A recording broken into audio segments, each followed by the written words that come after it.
According to some press reports, Yeah. you have £570 million. Is this true? Those reports are bollocks. How much do you have? Loads, but I'm not telling you how much, but it's definitely not 570 Why million. won't you tell me? Because I think it's private. But you have lots of millions of pounds. Yeah, I do. Money means that J.K. Rowling can afford to do her Christmas shopping in Tiffany. Here's the new code that we have. It's wonderful. It's very clear.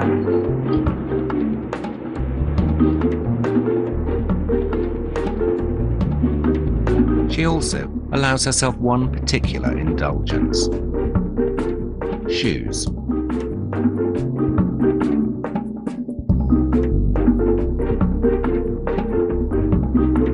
Why do girls love shoes so much? I want all of those.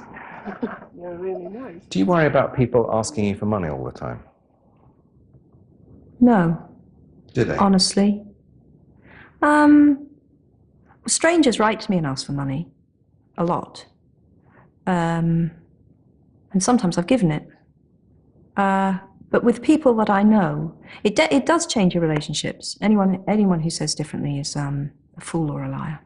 It does add a dimension to your relationships when your status changes initially, I think. But now, as time's gone on, I think my friends have made an adjustment and I've made an adjustment. And my experience is that your best friends are happy to take in the spirit that it's given, and you know, we can all relate pretty much as we ever did.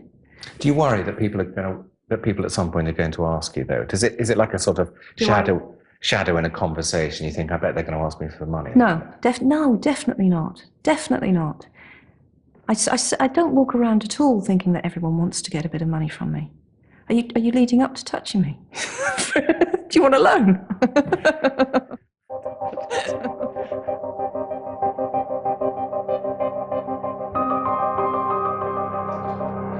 Every week, Jo Rowling receives up to 1,500 letters, either from fans or from people asking for charitable donations. That's over 75,000 letters a year.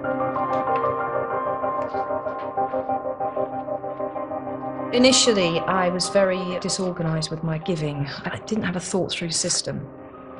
And again, that was becoming a bit overwhelming as well. So I have a charitable trust now. And we've refined the objectives of the trust, which was a very useful exercise. So the trust does multiple sclerosis research, and that's one side of what it does. And then it mainly targets projects, large or small scale, that are to do with the alleviation of social deprivation, with a particular emphasis on women's and children's charities. Discussed. Yeah, so I'm saying okay to that point, not the other point. Okay. I become very angry when it comes to issues concerning social deprivation and social exclusion. And I become most irritated and angry by people who have really no idea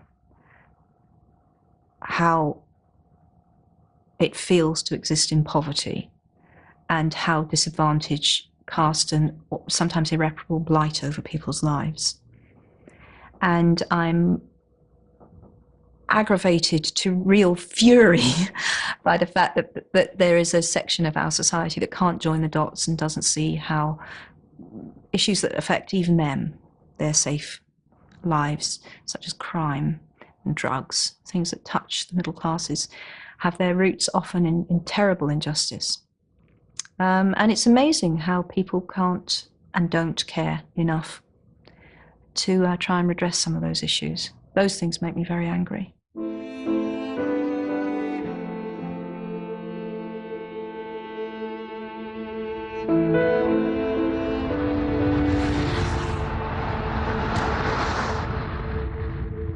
Jo Rowling has given away millions of pounds. She's never forgotten what it was like to have very little money. Amidst all the fame and the trappings of success, it's probably quite easy to lose sight of who she was when she started out.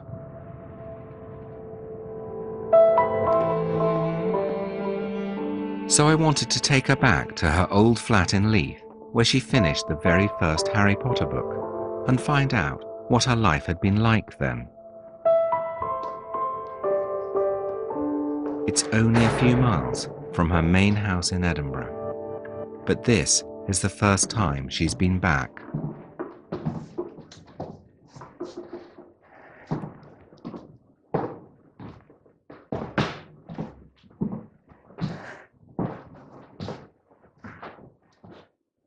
Did you write in here? Mm-hmm. This is really the room. Well, I finished Philosopher's Stone in here. This is really where I turned my life around. Completely. I mean, my life changed so much in this flat.